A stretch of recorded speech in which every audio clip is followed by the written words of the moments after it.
Hey guys, welcome back. It's Karen here, and I am so excited because I have a very special guest with us today. Kim Barnes is joining us. And so, real quick, Kim and I actually met at an event and we got to talking when she found out I worked with midlife women. We were talking a little bit about fitness. I asked Kim what she did, and she gave me the something I had never even really considered. You work with parenting aging parents. And so when we got to sit down and have a conversation, I realized I knew nothing and I was not prepared. Our parents are still very healthy for the most part. They live on their own. They're still married. You know, they're active. They're driving. They're doing all the things. They have doctor's appointments and stuff like that. But we have very little access to their medical information. They tell us what they want us to know. But as we got to talking, there's so much that goes into this. And sometimes it speeds up a lot faster than you think it's going to happen. And so I figured this is something we really need to bring out and become more aware of, because I think we do get in that comfort zone of they're always going to be here to take care of us. And we forget that our roles are going to reverse as we get older, as they get older. So I'm going to go ahead and let you introduce yourself. How did you get started? And really, what do you do? And then I've got a million questions for you. I'm sure we'll get to 5 of them. Yes. Yeah, no, I know. Well, it's really just sort of peeling back the onion or going down the rabbit trail. There are so many pieces and layers to this. And really, the more you know about this, it opens up questions about that, and so it really is, it is a huge topic. And what we really felt like as we were starting to go through this in our own lives, my husband and I, that we thought we were really prepared. And yet there were so many pieces that we didn't know. And what we were really noticing too is that nobody talks about this. And that's the challenge. So truly, this all frankly kind of started by accident. We've sort of felt like there was a need here. And it was based on my husband when he went to go look for memory care places in Dallas for his mom, who has advanced Alzheimer's. They had the conversation. He and his sister had the conversation with their dad. Hey, Dad, this is probably going to be something that we need to do because it was wearing him down. It was affecting his health. And so we knew that this was probably going to be a step that needed to be taken. Well, Mike went up to the Dallas area to look at places with his sister. And we knew there were probably consultants or something that could help you with this, but we thought, oh, they probably are really expensive. So I guess they'll just figure it out themselves. So they just found a couple of places in the area, made appointments, showed up, looked at 4 places. And Mike went in with the attitude of, okay, I'm just looking for an apartment, right? We're looking for an apartment in a memory care location. That's exactly what I'm thinking. Yes. And he said, so we have the legal stuff figured out, the financial information they were very well aware of with his dad. And so he went in thinking, okay, guess I just need to make sure they have a big enough closet for all my mom's clothes. Yet when he walked in, they're speaking a language he doesn't understand. They're throwing out all these acronyms and terms and jargon. And he all of a sudden just has this overwhelm of, oh, this isn't about the closet. And I don't know what questions to ask. I don't even know what red flags I'm supposed to be looking for. And when they left, one of the places, when his sister got just a little bit emotional, as you would understand when you're talking about moving your mom and separating your parents from, 60 plus years of marriage and all of that, one of the ladies there gave her a hug. And so they walked out and they said, well, they were really nice. And that's how they chose. And while that was and has been indicative, I think, of the care that she's received, and she's been there for more than 2 years and it's gone very well, that probably isn't the only factor to consider, Right. And so he came home and he just said, oh my gosh, if I felt really prepared going in and I was this overwhelmed, I can't imagine how most people feel. Right. And frankly, just to be totally honest, at the beginning, when he had the idea, I thought, well, it's not really fun stuff to talk about. And I'm a former journalist. He's a former journalist. We love to interview. We love to get information. We love to share that with people. If I was going to be doing interviews with people, it'd be like, hey, how did you start this or build this or overcome this obstacle or those kinds of things, not necessarily Medicare and home health care. Nice. And yet, in the time that it took to actually move his mom to memory care, my mom is single and lives in a different city from me as well. I was jumping in and helping and realizing, oh, I'm managing all her doctor's appointments. I'm managing all her medications. I'm her tech support. I'm her, all of this. And as this time went by, when they finally moved his mom to memory care, and he posted something about it that day, because it was a really hard day as he and his sister dropped their mom off. I mean, it's so emotional. And he posted something about it. But what I noticed is, as much as there was empathy for people, for, sharing from people about, wow, I know that's really hard. What I noticed was the numbers of people who said, I'm right there with you. I see it in my future, or I've done this already. And it made me realize, you know what? You're right. This is a really tough topic, and yet we don't talk about it. Right. And so we don't, as the adult child, I've never done this before. I've never tried to help find memory care. I've never had to understand Medicare, any of those things. So of course we don't know what we're doing.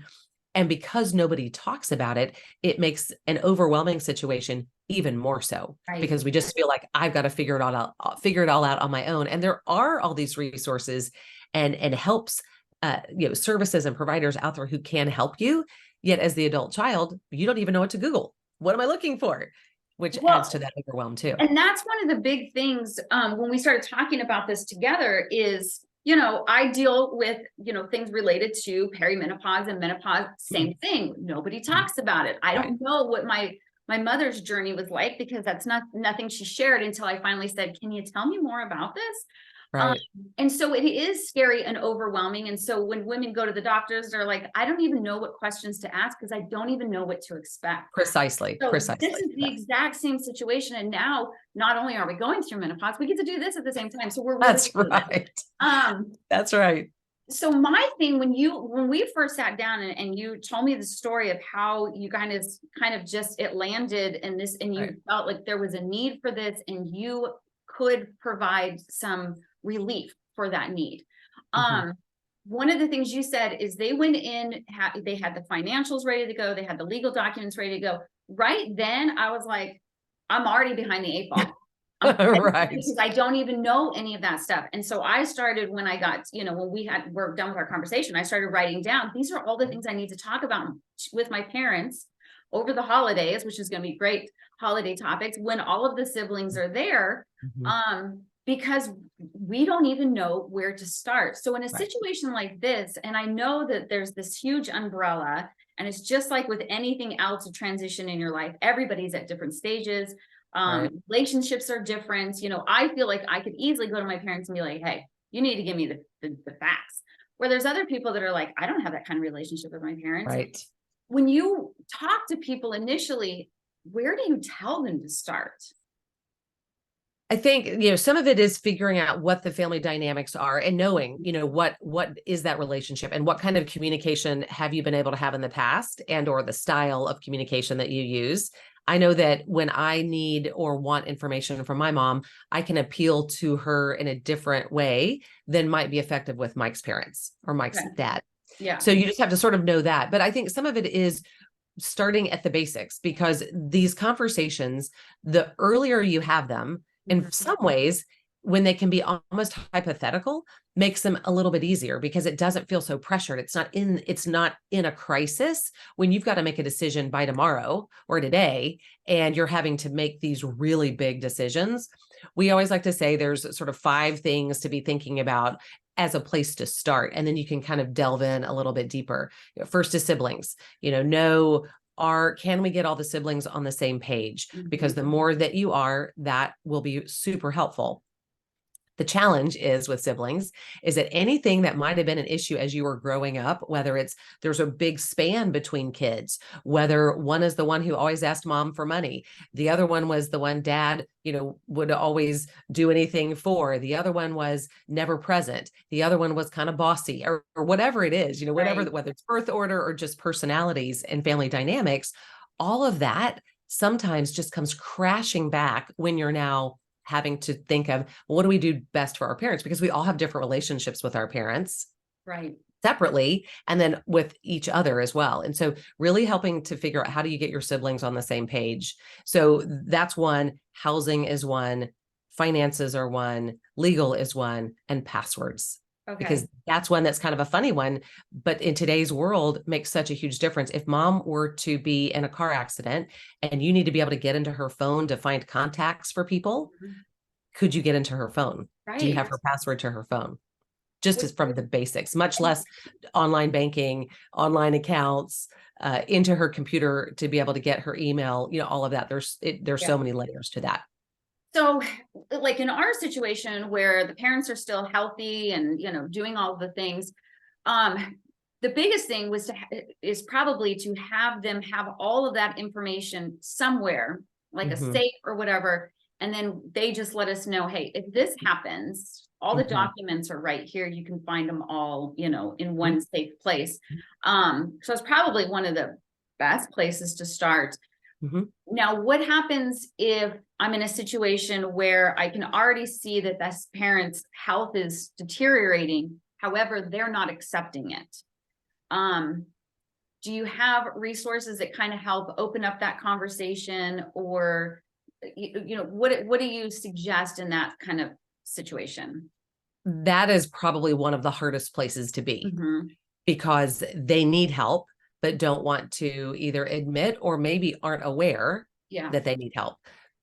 In some ways, once there's some sort of dementia involved, in many ways, for lack of a better word, it's sort of all bets are off, because they're not, if there is dementia, and depending on how far along it is, they aren't thinking rationally, because their brain literally is broken, if you will, and they're not able to think rationally. And so that can be the hardest part. That's where, if you've had some of these conversations ahead of time and you have all the legal documents in place, which are really, really important, because if you wait until you need them, it's too late. Or powers of attorney, things like that. So being able to, and also knowing, how do I appeal to them? For my mom, I know that if I say, we just want to be able to help you, Mom, we want to make your life so much easier. And you've worked really hard your life, this stage in your life, let us help you. You don't need to do all this on your own. And so for my mom, that's comforting for her. And so she's happy to let us help. There are other relationships, though, especially, and I do think that when parents are still married, that can make it harder, because they can kind of either rely on each other and think that the other one is doing it, or the other one is doing it.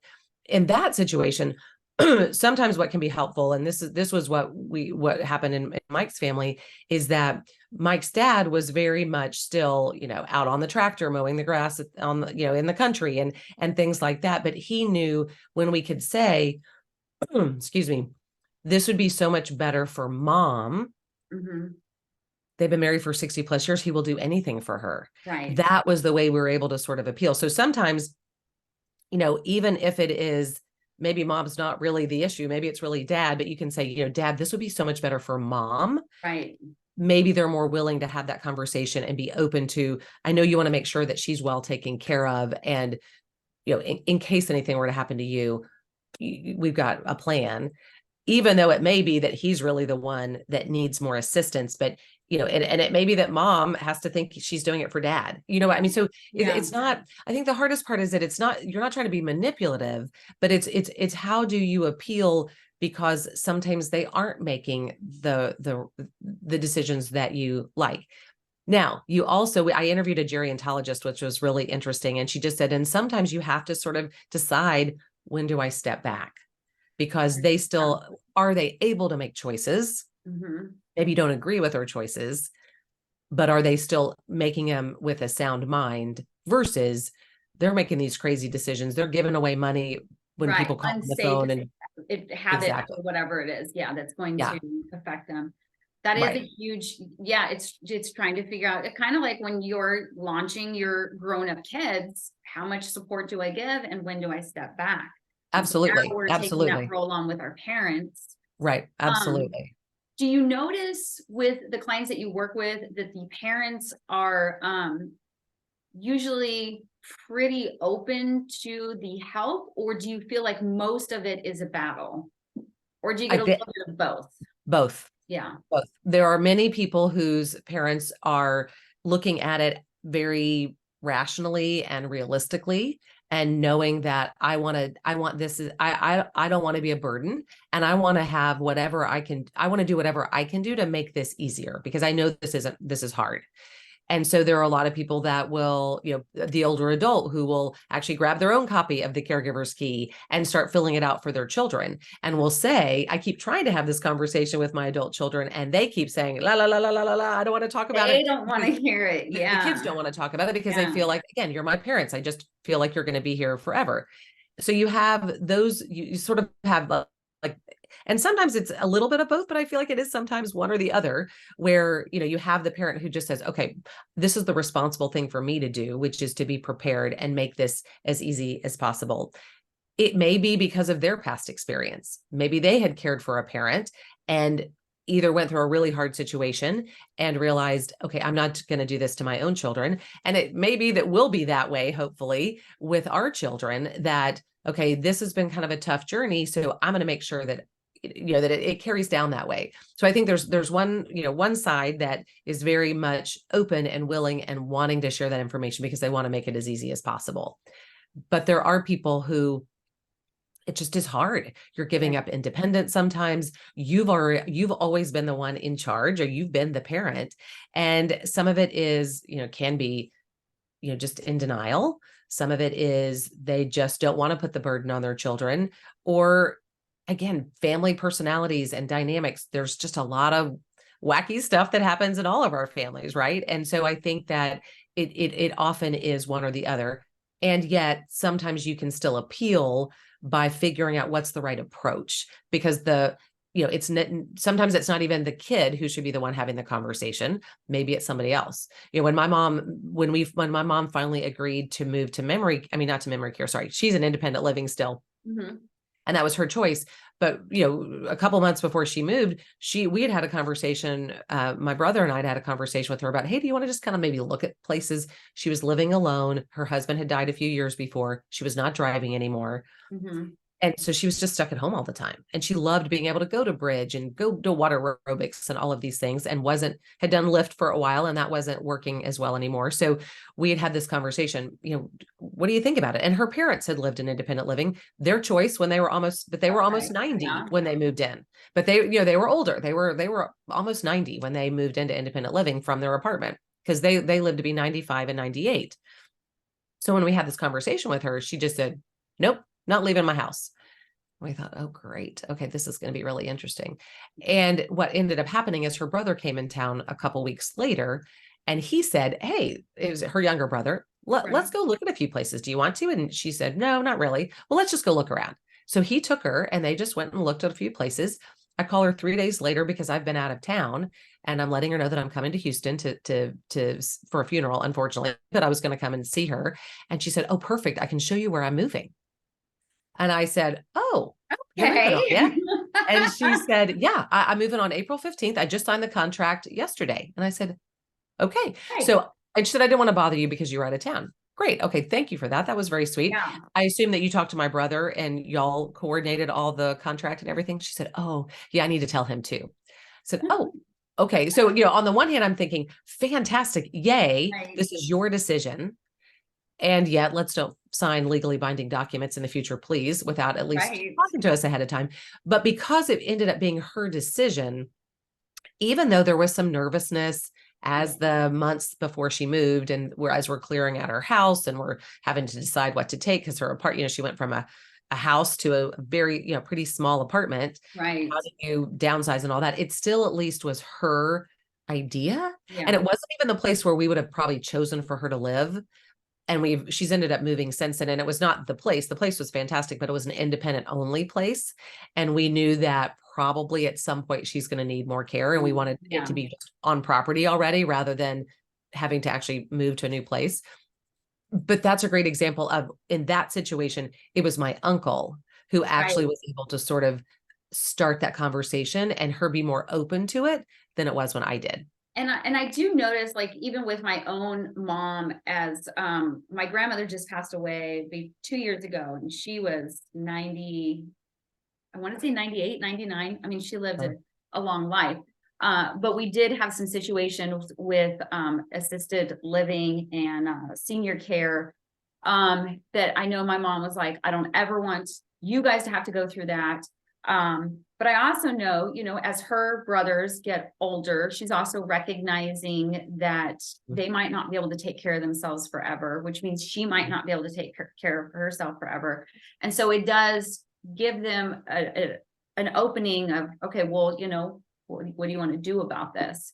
Right. And Right. so, And so, having those so that, I mean, conversations outside of us does make it a little bit easier. yeah, for sure. And sometimes it's a matter of, hey, mom, I watched this interview and I really made me start thinking that I don't know a lot of this stuff about you that I feel like would be really helpful for me to know at least where things are. Do you have, is there a power of attorney that exists? Right. And, I was talking to somebody just yesterday and we were talking about who's my age and our age, and was talking about they'd realized that they had the power of attorney was still, or their will was still set so that, her parents would be in charge and her kids are in their 20s, or not going to be or the power of attorney is maybe still designated to somebody who maybe is not around anymore. Yeah. And so having to make sure, do we have a power of attorney and who actually is on it? And should we make any changes if there is one based on care, or should there at least be a second? Because while the spouse is typically the most likely person, if something happens to dad, is there somebody already in line without having to do it? But I mean, I think some of it is, if you think about it, is when we had teenagers, wasn't it true that there were many times where they'd come home and they'd have this, the kid would have this great idea, or heard about this, I should try this. And you're like, pretty sure we've talked about that before. And I maybe even made that same suggestion, but when they hear it from somebody else, then they believe it. Right. What do we know? So I would say, obviously, it's a challenging conversation would be the legal part. I think anything with legal documents and attorneys and stuff like that freaks people out, number one. But I foresee the second biggest factor, I think, would be the financial burden. Is that one of the things that comes up a lot, is who's going to pay for all of this? Yes. And I really didn't realize how expensive assisted living is. And it's private pay. Right. It's, and it depends on, is your person, is your parent or whoever you're taking care of, how healthy are they? Or is it, the pendulum swings over here and they're going to need all kinds of care. And so you have this huge range. What do you guys tell people in that situation? Right. I think that there's sort of this misconception or mystery, because again, we've never had to look into this before, that we just think, oh, when you get older, your health insurance pays for that. Right. No. If you're sick, money talk scares people. Right. And unfortunately, the finances drive so many decisions. Yes. It will be a decider whether you can afford to go live in independent living or assisted living. Is our only option to, is my only option to go live with one of my kids because I don't have any money, and what are we going to do? And if I want to stay in my home, but it's not safe anymore, and I've got to bring in care, do I have a kid who's now living with me, an adult child, or can I afford 24/7 care at home, which can run $20,000 a month? It is staggering if you need 24/7 care. Right. And so it is really a balance. And unfortunately, knowing and understanding their finances really does affect almost every decision that you make. Yeah. And so, not that you have to know down to the penny, but if do you have a pension? Of course, most people our age aren't going to have pensions anymore. Unless you're a state worker or, a teacher, but, do you have a 401k? Do you have an IRA? How much do you get for Social Security? What do you have other forms of income that are coming in? Yeah. Because that way too, if you're trying to help them and you say, hey, I found this great independent living and it's $4,500 a month, which is pretty, maybe not even the average. That might even be a lesser expensive one. And they say, well, we only get, $2,500 a month from Social Security, and that's our main income. Well, then who pays the rest? Right. And, and I think the challenge is too, is that we hear people in our community all the time who will say, okay, mom and dad really can't afford this. Do I take money out of my 401k to help with their care? Well, the challenge is then you're not going to have the money, right? And you potentially may be in the same situation doing this Trickling with your down. kids. Right. Yeah. So Yeah. so then it becomes, do they qualify for Medicaid? Do you want them to qualify for Medicaid?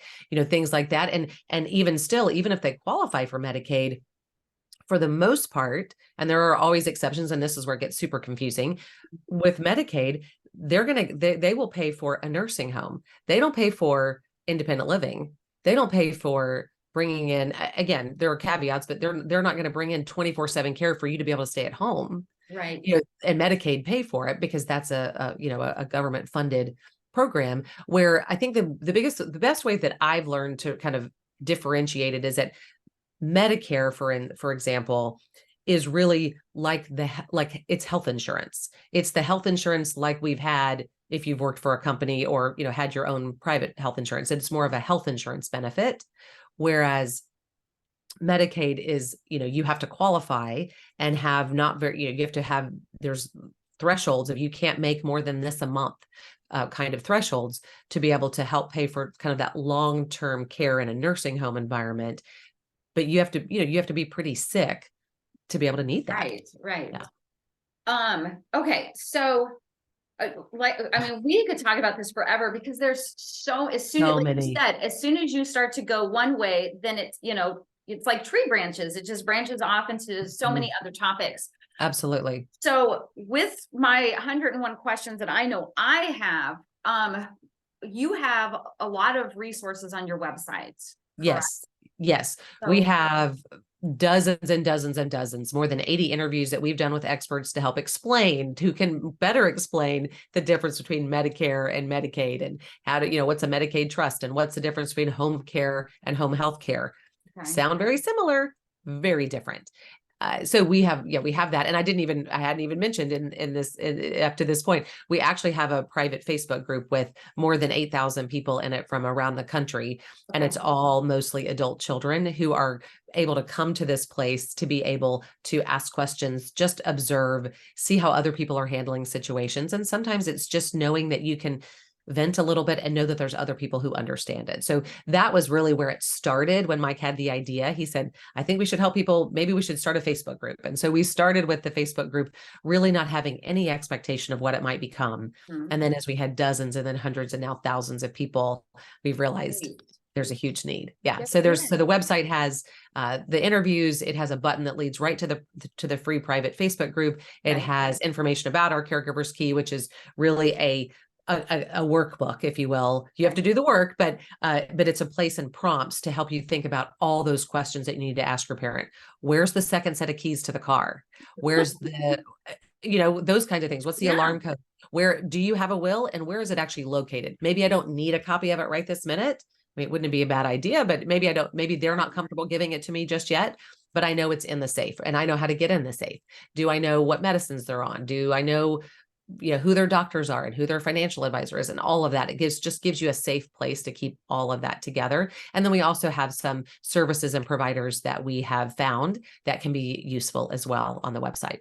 Okay. And so we will, I'll make sure to have the links of your website up there. And then what is it? It's called the Caregiver's Guide. The Caregiver's Key is the key. Okay. The Caregiver's Key, a guide to gathering essential information. Okay. So we can get that off of your website. Yes, it's it's there, and there's a digital version and the spiral bound copy as well. Yeah. And then the Facebook group, just having that support, that community, knowing that you're not alone, because it is scary, and it's nice to know that, there's not that other people are suffering with you, but that you can learn from one another and you can 100%. Guide one another, provide support. If you're not familiar with a certain topic and somebody else is, it's just nice to know that you've got those resources out there for yourself. Yeah. Go ahead. Yeah, I was gonna say, and I think that there's also this comfort in knowing that if I've been through something and I can help somebody else through what I've experienced and learned maybe the hard way.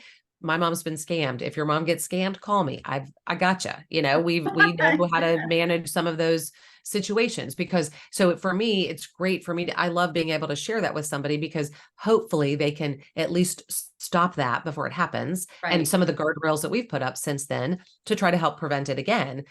So I think there's a part of it part of us all that when we have learned something, we've gone through something, if I can pay it forward a little bit and keep somebody else from having to go through the same thing, that can be really comforting. 100%. Yeah. Yeah. Yeah. That's excellent. I want to thank you so much for joining me on this. And like I said, I mean, there's so many questions, but this does help me personally. I know it's going to help the audience as well, but it does help me knowing where to start. And since I'm going to see my whole family during the holidays, this is a great time to start having those conversations while their cognitive health is still there and their physical health is still there. And they, had to deal with the situation with my grandmother. So I know it's fresh, and they want to make sure that it's not, that they're not putting that burden on us as well. So yeah. And just the earlier you can have these conversations, the easier they are. It doesn't, and the easier it will make the situation later. It doesn't make it easy, but it at least makes it easier because you're not having to manage and figure out all of this in a crisis. Because unfortunately, some situations are just a steady decline and others are something changes instantly, and life is never quite the same. So you just want to be prepared. And one of the things that we found about the guide is that for some people, it's a great way to be able just to say, make it sort of matter of fact, like, hey, we're doing a little homework. We're just filling out this information. Mike also had the idea of, as you're asking some of those maybe personal questions, use it also as a time to be able to ask for some memories. As I'm getting information about your car and where the keys are, if they still have one, maybe you ask them, hey, do you remember your first car? What was it? What did it look like? Did it have air conditioning? How much did it cost? And there's a place for notes where you could be jotting down some memories. Yeah. So because if you can kind of make it a little bit trip down memory lane, and then, oh, by the way, and then what's your car now? Okay. What's the license plate number? You can kind of be going back and forth so that it doesn't feel so much as, okay, I'm trying to be so invasive and be nosy and let me get all in your business all in one day. And do it gradually too, if you need to, so that it's not so overwhelming. It's not just like, hey, we need to have that talk, mom and dad. It doesn't have to come from that perspective, perhaps. Could be something that you build on. No, that's great. I'm going to get myself a copy of that. I appreciate your time. I appreciate all that you're doing. Like I said, I didn't know there was a need because I just didn't know. So I'm so glad that you're out there and that you are helping fill that need for people to navigate, because this is such a scary time. Just getting older and so many components coming at us at one time. And we're like, what are we supposed to be dealing with? Well, basically all of it. Exactly. I appreciate this, and I'll share all of your links so that people can come find you. I'm sure they're going to have 101 questions as well. And then that way you can kind of guide them to where they need to be. Yeah. You can find everything on parentingagingparents.com. We'll lead you to everything. Oh, perfect. Thank you so much, Kim. I really appreciate it. My pleasure.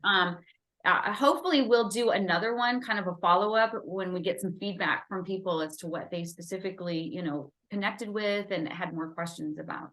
Sure. Absolutely. Great. Okay. All right, y'all. I will be back next week with another special guest. Thanks for joining.